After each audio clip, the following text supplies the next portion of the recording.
Além do sono sem sonhos, de que já tratei, existe mais um portal involuntário. Ele se abre por breves momentos, na hora de nossa morte física, mesmo que tenhamos perdido todas as outras oportunidades de alcançar a realização espiritual durante a vida.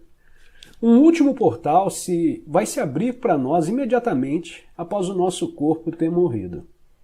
Existem inúmeros relatos de pessoas que descreveram esse portal como uma luz radiante, depois de regressarem do que é comumente conhecido como experiência de quase morte. Muitas pessoas falam também de uma sensação de serenidade abençoada e de uma paz profunda. No livro tibetano dos mortos, ela é descrita como o esplendor luminoso da luz branca do vazio, que seria o nosso verdadeiro eu. Esse portal abre-se por breves segundos e, a menos que você tenha encontrado a dimensão do não manifesto durante a vida, provavelmente o deixará escapar. Muitas pessoas carregam uma grande resistência residual, muito medo e um forte apego à experiência sensorial, uma enorme identificação com o mundo manifesto. Então, quando veem o portal, afastam-se com medo e depois perdem a consciência. Muito do que acontece depois disso é involuntário e automático. Posteriormente, poderá haver um outro ciclo de nascimento e morte. A presença delas não foi ainda forte o bastante para uma imortalidade consciente.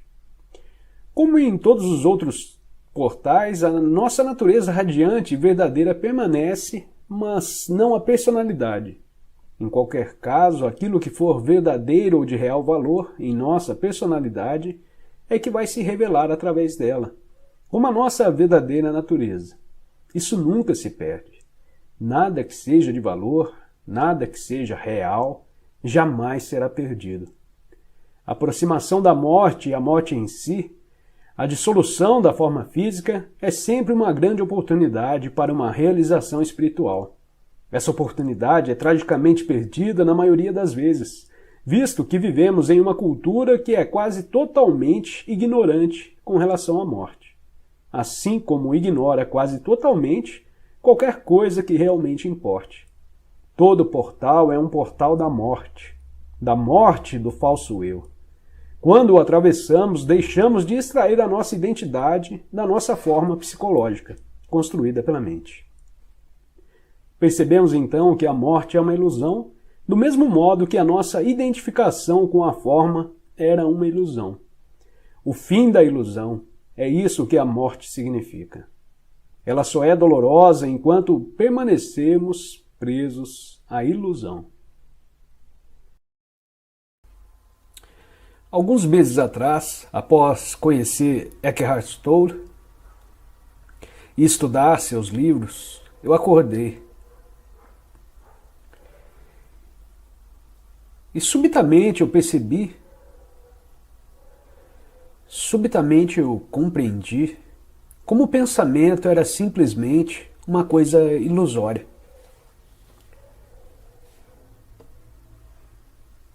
E quanto o pensamento é responsável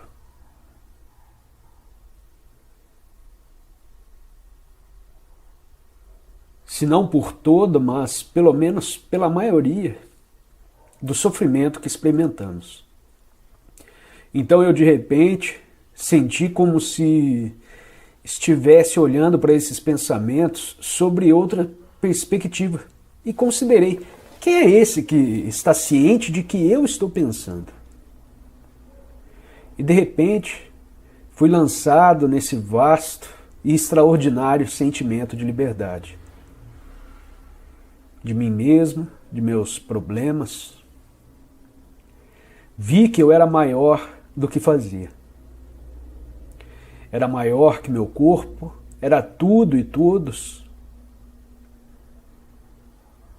Eu não era mais um fragmento do universo, eu era o universo.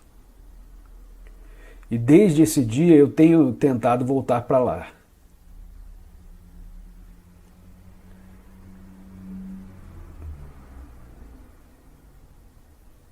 Ele vem e vai.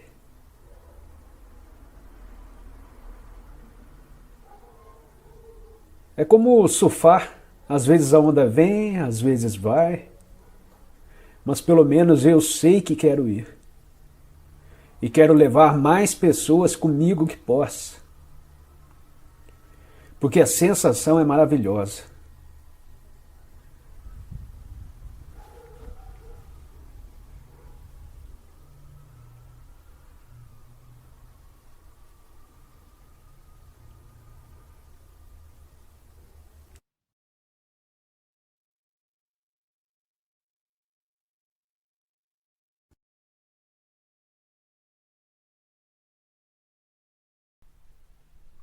A felicidade depende de circunstâncias consideradas positivas, ao passo que a paz interior não precisa delas. Você pode afirmar com certeza o que é positivo e o que é negativo? Já fez o levantamento completo? Muitas pessoas devem ter aprendido bastante com as suas próprias limitações, seus fracassos, suas perdas, suas doenças e sofrimentos. Tudo isso ensinou-as a se desfazer das imagens falsas que tinham de si mesmas, dos desejos e objetivos superficiais ditados pelo ego que lhes deu profundidade, humildade e compaixão. Fez delas pessoas mais reais. Sempre que acontece alguma coisa negativa, há sempre uma lição embutida, embora nem sempre se perceba isso na hora. Uma doença ou um acidente pode mostrar o que há de real ou irreal em uma situação, aquilo que é importante e o que não é. De uma perspectiva mais elevada, as circunstâncias são sempre positivas. Para ser mais preciso, elas não são positivas nem negativas, são do jeito que são. E quando aceitamos as coisas como são, o bem ou o mal deixam de existir em nossas vidas. Só o que existe é um bem supremo que inclui o mal.